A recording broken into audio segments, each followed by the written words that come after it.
Agora a gente vai para um assunto muito importante, que é o reajuste do valor dos planos de saúde, né? Foram 3 reajustes aí, aumento anual de 2021, o reajuste de 2020 que não foi completado, né? Ele não foi validado justamente por causa da pandemia e também a correção por faixa etária. Então, sobre esse assunto a gente conversa agora com a advogada especialista em direito de saúde, Nicole Soares. A Nicole já está com a gente. Boa tarde, Nicole. Muito obrigada pela sua participação aqui. Boa tarde, eu que agradeço a oportunidade de estar falando sobre esse assunto mais uma vez. Nicole, então eu queria que você começasse explicando para a gente quais são esses reajustes, né, e o impacto desses reajustes todos no bolso do consumidor. Na verdade, anualmente a gente tem um reajuste dos planos de saúde referente à mudança dos custos operacionais que as operadoras de saúde têm que repassar para o beneficiário. O que aconteceu é que no ano de 2020, em decorrência da pandemia, esse reajuste para os planos individuais ficou suspenso. Com o ano de 2021, você acaba tendo o reajuste referente ao ano de 2021, mas esse reajuste que ficou ali, vamos dizer, no gargalo, né, que ficou suspenso, de 2020. E esse valor referente ao reajuste de 2020 vai vir dividido, né, em 12 meses no decorrer do ano de 2021.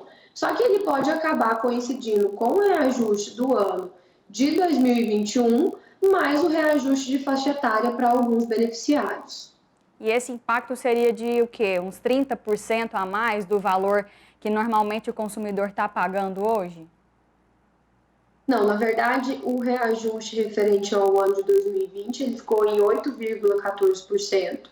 Aí vai depender do índice de reajuste do ano de 2021 e da faixa etária que esse beneficiário está. Então, não dá para a gente chegar a um número muito específico, mas é certo que vai haver esse aumento, sim. Agora, o congelamento desse aumento de 2020, né, por conta da pandemia, ele aconteceu com todos os planos de saúde ou tiveram aí categorias, né, que conseguiram aí manter esse reajuste segurado, né, segurou esse reajuste? Na verdade, foram os planos de saúde individuais em que houve suspensão desse reajuste. Os planos coletivos, né? Na verdade, a gente tem os empresariais, os coletivos, eles mantiveram esse reajuste normalmente. Então, quando a gente está falando desse aumento, considerando o reajuste de 2020 e de 2021, a gente está falando dos planos de saúde individuais. Isso inclui também os planos odontológicos ou depende também se dentro do plano de saúde já vem esse outro serviço? E isso depende da modalidade de contratação. Então, se for um plano de saúde individual, quando a gente está falando do odontológico, é a segmentação. E aí isso não interfere na suspensão ou não do reajuste. O que interfere é a modalidade de contratação. Então, essa situação desses reajustes se aplicam para os planos de saúde individuais. Agora, essa correção por faixa etária, como que isso é feito, né? O que é levado em consideração para que isso seja feito? Na verdade, a gente tem 10 faixas etárias, 10 faixas de alteração de reajuste, conforme a mudança de idade do beneficiário. Esses reajustes são estabelecidos em contrato em índices previstos pela, na verdade, não previstos, mas autorizados pela ANS. Vai depender de cada contratação, mas depende dessas faixas etárias que já são pré-estabelecidas. Então, cada contrato tem a sua forma de reajustar, mas considerando essas faixas etárias. Você falou que esse reajuste vai ser parcelado, né? Como que seria feito isso em 12 meses, né? Explica melhor para a gente como que seria, então, feito esse parcelamento desse reajuste? É justamente esse valor que não foi pago em 2020, ele vai ser dividido em 12 parcelas, né? Ele vai ser, a cada mês vai haver o valor daquele valor referente ao ano passado, discriminado no boleto. Então, o beneficiário tem que ter ciência de que ele está pagando aquele valor referente ao mês X e ao reajuste de 2020. Tudo isso tem que estar lá especificado para que o beneficiário saiba exatamente o que ele está pagando. E essa é justamente minha próxima pergunta, né, que essas informações elas devem ficar à disposição, disponíveis ali de uma forma bem acessível para o consumidor, né? Eu, por exemplo, o pagamento é em débito em conta. Então, às vezes o reajuste acontece e eu pago, né, a gente não vê, não acompanha. Como que essas informações devem estar à disposição então desse consumidor, Nicole? Na fatura, né, ali no boleto em que vai ser pago mensalmente, tem que haver essa informação. Nos casos em que, como você relatou, do débito automático, você pode solicitar essa prestação de contas, né, por parte do plano da operadora de saúde, para que você tenha ciência do que você está pagando, mas é obrigatório que a operadora forneça essas informações. Agora, se o consumidor notar algum preço abusivo, o que ele deve fazer, Nicole? Acionar o PROCON, tentar negociar juntamente com o próprio plano. O que é o primeiro passo aí ao notar que esse preço, né, às vezes uma empresa aproveita, né, esse reajuste, o anúncio desse reajuste para aumentar um pouco mais? A primeira situação, quando a gente está falando de operadoras de saúde, é acionar a ANS, que é a Agência Nacional de Saúde Suplementar. A ANS ela tem um canal do consumidor, que tanto pode ser acessado pelo site, como pode ser acessado por telefone. Então, o consumidor que achar que tem alguma coisa inadequada naquela cobrança, pode fazer uma reclamação via ANS. Se ainda assim ele entender. Pode continuar, Nicole, desculpa. Se ainda assim ele entender que essa reclamação na ANS não foi suficiente, ele pode sim procurar o PROCON, até para que o PROCON possa auxiliar, às vezes, com relação a algum cálculo, alguma situação de apuração ali no contrato. E, por fim, caso ele não tenha nenhum respaldo, nenhum suporte nessas duas etapas anteriores, resta a judicialização. Mas é sempre importante ressaltar que o consumidor ele não tem nenhum prejuízo em buscar essas alternativas fora do judiciário para tentar solucionar essa questão sem fazer com que exista mais um novo processo.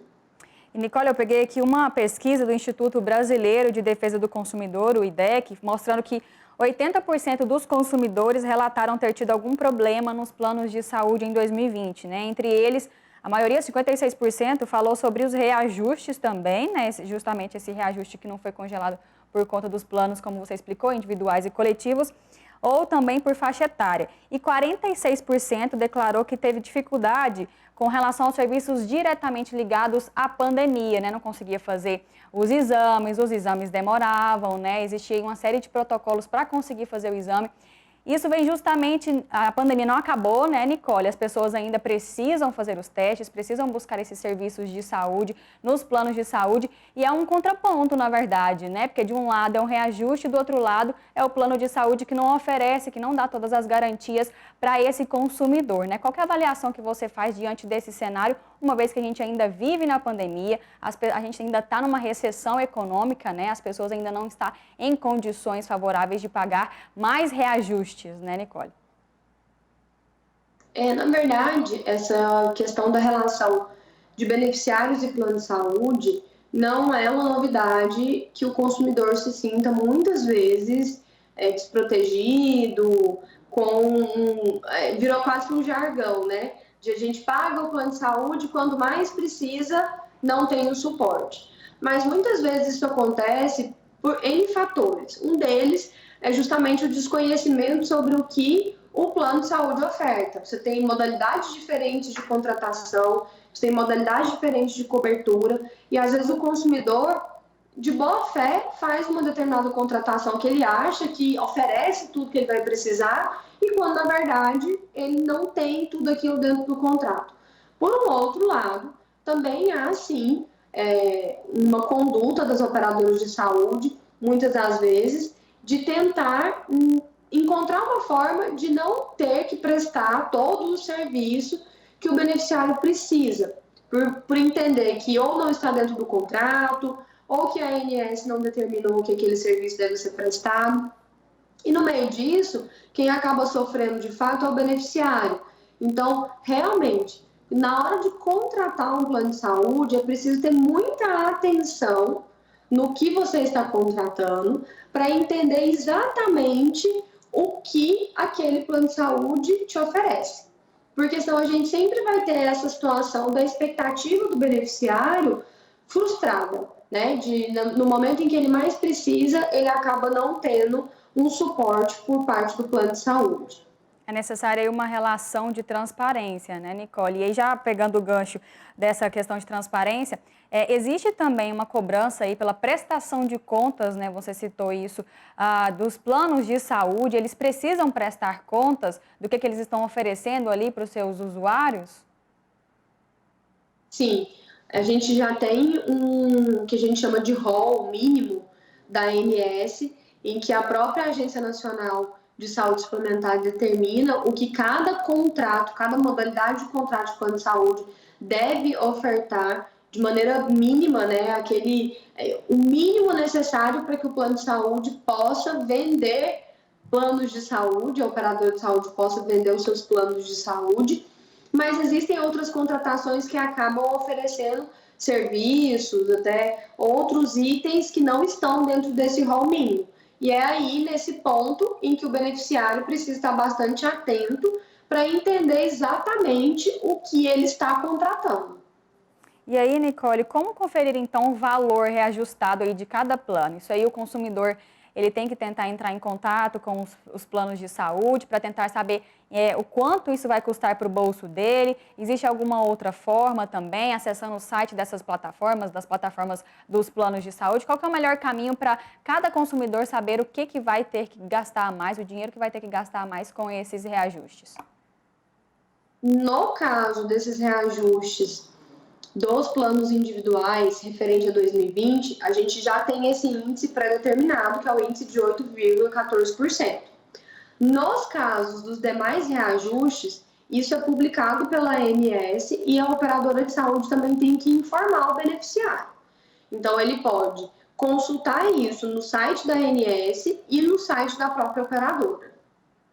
Entendi. Nicole, tem mais alguma coisa que você acha importante ponderar para todo mundo que está assistindo a gente aí, que tem um plano de saúde também, cheio de dúvidas também?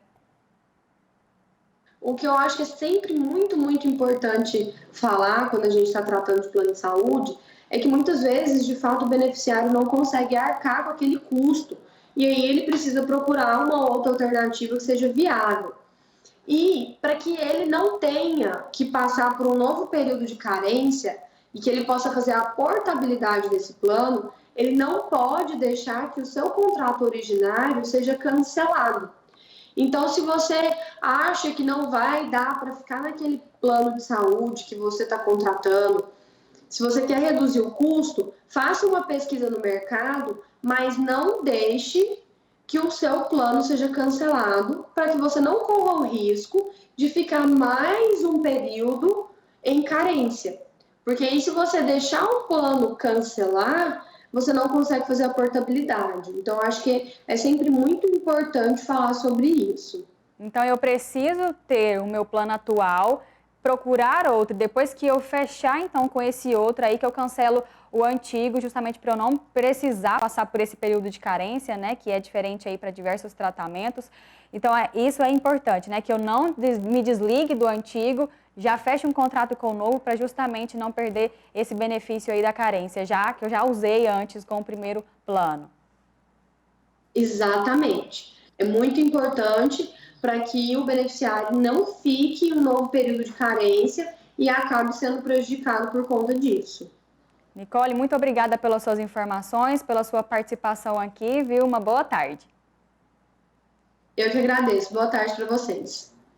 Bom, e essa entrevista vai estar completa no Sagres Online daqui a pouquinho. Você conferiu, então, uma entrevista aí com a advogada especialista em Direito de Saúde, Nicole Soares. A gente falou aqui sobre o reajuste, né, dos planos de saúde.